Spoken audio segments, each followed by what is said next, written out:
गुरुवारी अहमदाबादमध्ये AI-171 crash झाला आणि यामध्ये मुंबईतील जुहू कोळीवाड्यात राहणारी 35 वर्षीय साई नीता चक्रवर्ती हिचा देखील मृत्यू झाला। तिचं पार्थिव आज मुंबईमध्ये दाखल झालं। यानंतर जुहू कोळीवाड्यात आणलं आणि नातेवाईक तर बोलण्याच्या मनस्थितीत नाहीये, पण काही शेजारी आहेत ज्या त्यांच्या आठवणी सांगू इच्छितात। आपल्या सोबत आहेत, कोण त्यांच्याशी बात करणार आहोत। मॅन्युअल फर्नांडिस या ठिकाणी आहेत आणि काय तुमच्या आठवणी आहेत साई नीताबाबत, कारण तुम्ही सगळे शेजारी आहात।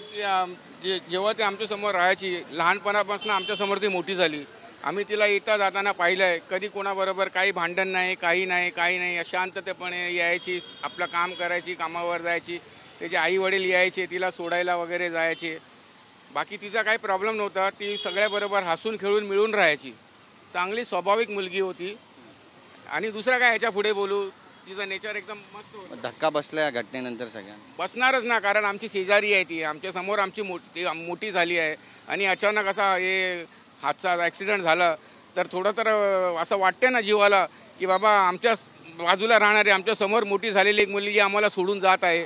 तर थोडं आम्हाला तर हे होईल ना, फिलिंग तर होईलच की बाबा आमच्या समोर राहणारे आणि एवढी वर्ष तिने आपल्या आईवडिलांना समोरून सांभाळून तिने केअर केलं। ती 35 वर्षाची झाली, पण तिने आपल्या आईबापांसाठी जे काही केलं ते सगळे आईबापांसाठी तिने केलं।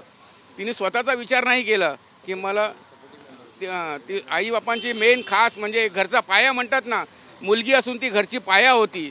तिने आपल्या आईबापाला सांभाळण्यासाठी आपलं स्वतःचं आयुष्य तिच्यावर लावलं, आईबापांवरती लावलं आणि कामं करून त्या आईबापाला सांभाळायची। पण तिच्याबरोबर हे झालं, हे फार दुःखद आहे। पण आता काय, हे देवाची मर्जी, त्याला आपण काही करू शकत नाही। एवढी ती चांगली मुलगी होती। जगताप सर, तुम्ही पण तिथे शेजारी आहात। आई वडील तर बोलण्याच्या मानसिकतेत नाही आहेत, नातेवाईक पण खूप दुःखी आहे, दुःखाचा डोंगर सगळ्यांवर कोसळला आहे, संपूर्ण परिसरात शोककळा आहे। तुम्ही देखील भावूक झाला होतात, काय म्हणाल? काम बेसिकली कसं आहे माहिती आहे, ती आईवडिलांचं तर तिने लग्न नाही केलं तर त्यामुळं का की आईवडिलांना सपोर्ट पाहिजे होता। आता एवढं म्हातारा वयामध्ये आईवडिलांचा सपोर्टसाठी तिनं काम करून आईवडिलांना पालायची। तर मेन बेसिकली ती कमरेची हड्डी होती आईवडिलांसाठी आणि असा इन्सिडेंट झाला, ते लय दुःखद आहे। सर्व सपोर्टिव्ह म्हणजे एकदम पुरं सपोर्टिव्ह, मेन तर त्यांचा पिलर होता तो। अशा अपघातात हे झाला तर ते एकदम दुःखद घटना आहे। आईवडिलांचं मेन तर सर्व आयुष्य त्यांचं ध्वस्त झालं।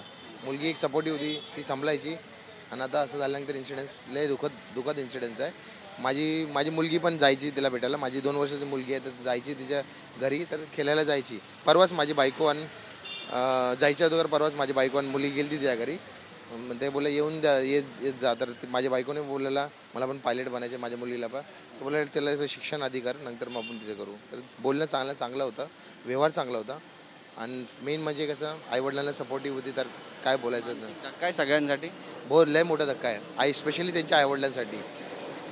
कोणी विचार पण नाही, 35 वर्षामध्ये जायचं वय थोडी आहे आणि एवढं आईवडिलांना सपोर्ट करणं, या वयामध्ये स्वतःचं सॅक्रिफाईस करणं, ना लग्न करणं, ते केवढा मोठा सॅक्रिफाईस आहे। आणि बघा आता जाता पण तिने अपघातात गेली।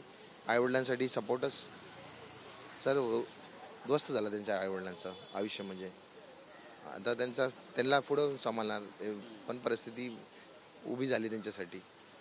नक्कीच, तर साई नीताच्या आई वडिलांना आता कोण सांभाळणार असा प्रश्न शेजारी विचारत आहेत आणि त्यांचं देखील अंतःकरण भरून आलेलं आहे। संपूर्ण जुहू कोळीवाड्यावर शोककळा पसरली आहे। कॅमेरा पर्सन अमित शिगवणचा गिरीश गायकवाड, TV9 मराठी, मुंबई।